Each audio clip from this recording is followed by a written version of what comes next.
За энэ хичээлээр бид чулуун мандал гэж юу болох түүний бүтэц, гарал үүсэл, тэдгээрийн шин чанарын тухай судлах болно. За тэгэхээр чулуун мандал гэдэг нь газрын давхарга ба астеносфер хүртэлх дээд мантийн дээд хэсгийг багтаасан дэлхийн хамгийн гадна талын хатуу бүрхэгч юм. Дэлхийн гадаад хатуу бүрхүүл болох чулуун мандлын дундаж зузаан нь 100 км орчим юм. Газрын давхаргыг их газрын давхарга, далайн давхарга гэж ангилна. Их газрын давхаргын нягт нь бага, дунджаар 35-аас 45 км зузаан, уулархаг газраа 70 км хүрдэг ба тунамал, боржин, хөрмөн чулуулаг гэсэн 3 үеэс тогтдог. Харин далайн давхарга нь газрын давхаргын 65%-ийг эзлэх ба далайн усан доор оршино. Энэ нь их газрын давхаргаас нэмгэн 5-аас 12 км-ийн зузаантай тунамал хөрмөн үеэс тогтно. За тэгэхээр далайн давхарга дээр бол боржин давхарга бол байхгүй байгаа гэдгийг харж байна. Дэлхийн бөмбөрцгийн гадаргуугийн хатуу бүрхүүл нь газрын давхарга юм. Түүний зузаан нь маш бага, ойролцоогоор 35 км байдаг. Энэ нь дэлхийн дотоод бүтцийн дөнгөж 1.5%-ийг л эзэлнэ. Хэдий ийм багч гэлээ дэлхийн цар тассын дээд давхарга бөгөөд хүн төрлөختөнд ашигт малтмалын их сурвалж болдог. Чулуун мандлыг бүрдүүлэгч чулуулаг эрцүүд нь химийн элементүүдээс тогтно. Эдгээрийн бүрэлдэхүүнд олон 10 химийн элемент орох боловч 8 төрлийн элемент зөнгөлөх хувийг эзэлнэ. Чулуулаг бол эрцүүдийн энгийн нэгдэл юм. Зарим чулуулаг дан эрцээс тогтож байхад зарим нь хэд хэдэн эрцээс тогтно. Эрцүүдийг химийн найрлагаар нь дараах байдлаар ангилдаг. Дан эрцүүд за энд нүүрс, зис, бал чулуу, авчир алмаз, кальций, натрий, мөнгө гэх мэт дангаараа тохиолдох 30 гаруй эрдэс орно. Эсэл ба услаг эслүүд. За энэ ангилалд металл болон хүчил төрөгчийн нэгдлээс бүрдсэн 150-аад эрдэс орно.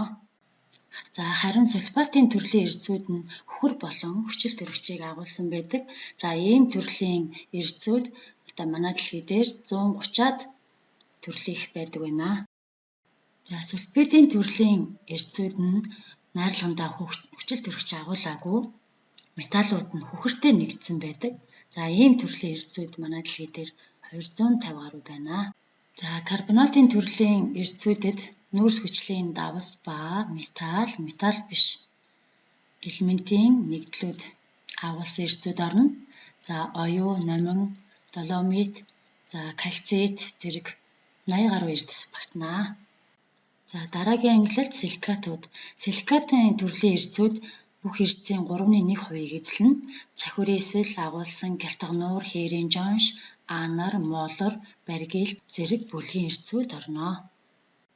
Фосфатууд. За энэ ангилалд фосфорын хүчлийн нэгдлүүд агуулсан эрдсүүд багтана. За фосфорит зэрэг 220-од эрдэс байна. За дараагийн ангилалд галиодууд. За шүлтийн элементүүдийн нэгдэл болох чулуун давс, хайлуур жонш, калиен давс зэрэг 120-од эрдэс багтдаг. За сүүлийн ангилалд вольфраматууд. За энд гянт, шелид зэрэг цөөн эрдэс орно. Дэлхий дээр 6000 төрлийн эрдэс байдаг ба тэдгээрийг гарал үүслэр нь тунамал, магмын, хувирмал гэж ангилдаг. Нийт чулуулгийн 65% нь магмын, 27% нь хувирмал гаралтай бол дөнгөж 8% нь тунамал гаралтай юм. Тунамал чулуулагт дийлэнх хувийг шаварлаг занаар элсэн чулуу, шохоонд чулуу эзэлж байхад харин хувирмал чулуулагт ихэнх хувийг нь гинээс талас занаар эзэлнэ. Магм хатуурч царцсны үр дүнд бүрэлдэн тогтсон уулын чулуулгийг магмын чулуулаг гэнэ. Магмын чулууг шургамал ба бялхмал гэж хоёр ангилна. За шургамал чулуулагт боржин, габро, диорит ордог бол бялхмал төрлийн чулуулагт нь галтуулын хөөс, галтуулын шил, липарит зэрэг орно. Далай тэнгисийн ёроол хуурай газар тунам тогтох замаар үүссэн уулын чулуулгийг тунамал чулуулаг гэнэ. Энэ нь давхарга үүсгэн тогтдог ба хэдхэн сантиметрээс хэдэн метр хүртэл зузаан байж болно. Хэмэгтс органик гаралтай, химийн гаралтай гэж 3 ялгаж үзнэ. За хэмэгтсийн гаралтай чулуулагт хайрга, илэс, хөрзөн чулуу багтдаг бол органик гаралтай чулуулагт шаварлаг занаар нүүрс, нефть орж байна. Харин химийн гаралтай чулуулагт нь доломит, калиен давс, шхонц чулуу зэрэг чулуулгууд багтана. За чулуулаг бүрхөвчийн гүнд их даралт температурын нөлөөгөөр магмын ба тунмал гаралтай чулуулгуудын шин чанар өөрчлөгдөн үүссэн уулын чулуулгуудыг хуурмал чулуулаг гэнэ. За энд гнейс, гантик, каверцит, талас занар зэрэг чулуулгууд багтана. Боржин, хөрмөн чулуу ба диоритын гарал ижил хэдий ч химийн найрлагаараа ялгаатай. Боржин нь магмын гаралтай чулуу бөгөөд херийн жонш, гялтгануур, кварц гэсэн 3 эрдсээс бүрднэ. Тунмал чулуулаг үеэлж давхраацсан тогтцтой эртний амьтан ургамлын үлдэгдлийн уул мөр элбэг. Манай говьд тунмал гаралтай өрмөц тогтц бүхий үзэсгэлэнт газар олон байдгийн нэг нь цагаан сувраг юм. Хуурмал чулуулаг хатуу, нягт, өгөршил ба эрозит тэсвэртэй. Хамгийн элбэг тохиолддог хуурмал чулуулгын нэг нь гантик юм. Хатуу бүх чанарыг нь ашиглан барилга, хөшөө дурсгал, шал, шат, ширээ зэргийг гантгаар хийх нь элбэг. Гарал үүсэл нэг боловч чулуулгууд өнгө, хатуулаг, хагарал, цуурал, хүнд хөнгөн, нягт зэрэг шинжээрээ ялгаатай байдаг нь химийн найрлагатай холбоотой. Төмрийн агуулмж их бол чулуулгын өнгө нь хар бараан, хөнгөн цагаан ба цахиур их бол цайвар байдаг. За тэгэхээр бид эрдэс ба чулуулгын ялгааг мэдэх хэрэгтэй. За эрдэс гэдэг нь байгальд орших олон жижиг химийн найрлагаас тогтсон органик бус хатуу биет байдаг бол чулуу нь нэг юм уу хэд хэдэн эрдсүүд нийлж чулуулгыг үүсгэнэ. Эрдэс чулуулгын физик шин чанар хатуулаг, өнгө хувинжин, гялга, хагарал ба хуваагдал зэргээр тодорхойлогдно. Чулуулгын хатуулгыг 1-10 хүртэл тоогоор илэрхийлэх ба үүнийг мэдхийн тулд Мосийн шатлал ашиглана. За тэгэхээр Мосийн шатлал гэдэг нь чулуулгын хатуулаг шин чанарыг харуулсан хүснэгт гэж ойлгож болно.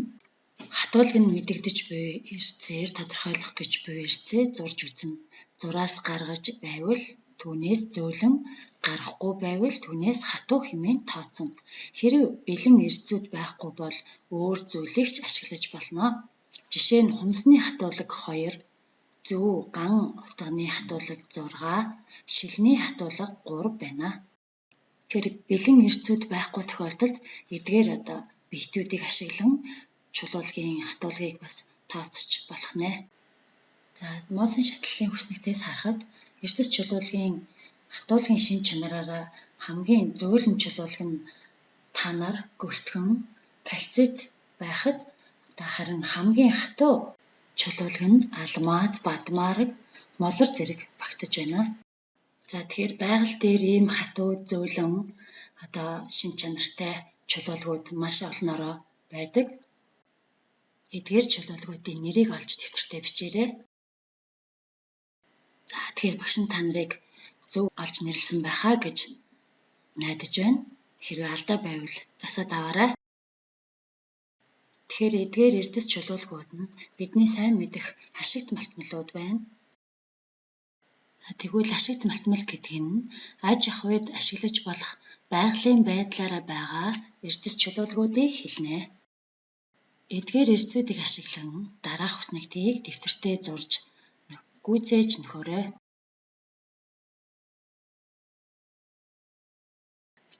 За тэгэхээр ашигт малтмалыг дотор нь 3 ангилдаг байна. Төмөрлөг, төмөрлөг бус, шатах ашигт малтмал. За тэгэхээр дэлхий дээр байгаа бүх ашигт малтмалыг дараах 3 ангилалд хувааж үздэг байх нэ. За манай улсад 180 гаруй төрлийн ашигт малтмал бүхий 1170 орчим орд газар байгаагаас нүүрс, зис, алт, уран, фосфорит, хайлуур жаншны нөөцөөр дэлхийд дээгүүр байрандардгаа. Одоогоор чулуун нүүрсний 200 гаруй ордод 152 тэрбум тонн нөөц бий хэмээн тогтоогод байна. Чулуун нүүрсний орд нутгийн баруун өмнө ба хойд хэсгээр голлон тархсан байхад төв ба зүүн хэсгээр хүрэн нүүрс элбэг. Өмнөговь аймгийн Цогцэцгийн сумын нутагт орших 5 толгой орд нь одоогоор ашиглагдаж байгаа хамгийн их нөөцтэй манай улсын стратегийн ач холбогдол бүхий том орд юм а. Мөн зэсийн хөдөр бол манай орны экспортын гол бүтээгдэхүүн юм. Харин зэсийн хөдрийг Өмнөговь аймгийн Хамбогд сумын нутагт орших оюу толгой орд мөн Орхон аймгийн уулын байжуулах Эрдэнэт үйлдвэр нь олборлож экспортод гарган улс орны эдийн засагт чухал нөлөө үзүүлж байна. Монгол улсын стратегийн ач холбогдол бүхий бусад орд газруудын талаар хичээлийн нэмэлт хэсгээс дэлгэрэнгүй судлаарай. За бидний үздсэн сэдвийн агуулгын хүрээнд 2017 оны эсэлтийн ерөнхий шалгалтын А хувилбарын 39-р даалгаварт энэ чулуулаг усан дээр хөвгдөг нүх сүвэрхэг бөгөөд Монгол орны төвийн аймагуудад тохиолддог. Энэ ямар гаралтай чулуулаг вэ гэсэн асуулт байна. Асуултын зөв хариулт нь С буюу галтуулын гаралтай пемза чулуу. Учир нь галтуулын дэлбэрэлтээс гарч ирсэн лав газрын гадарга дээр нүх сүв бүхий хөөсөн хөнгөн чулуулаг болон царцаж галтуулын пемза чулуулаг үүссэн. За мөн 2016 оны эсэлтийн ерөнхий шалгалтын А хувилбарын 24-р даалгаварт Монгол улсын дотоодын нийт бүтээгдэхүүний 5-аас дээш хувийг үйлдвэрлэж байгаа болон үйлдвэрлэх боломжтой ордуудыг стратегийн орд гинэ. Дараах ордуудаас стратегийн ач холбогдол бүхий орд газрыг сонгоно гэсэн 2 онооны даалгавар ирсэн байна. За тэгэхээр даалгаврын зөв хариулт бол А буюу асхтын мөнгөний орд байгаа. За тэгэхээр багшийн өгсөн стратегийн орд газруудын зургийг сайн ажиглаад аль аймгийн ямар нэртэй орд газар стратегийн ач холбогдол бүхий байна вэ гэдгийг дэвтэртээ тэмдэглэн тогтоож аваарай. Мөн хичээлийн нэмэлт хэсэгт дэлгэрэнгүйгээр оруулсан байгаа тул нэмж судлаарай.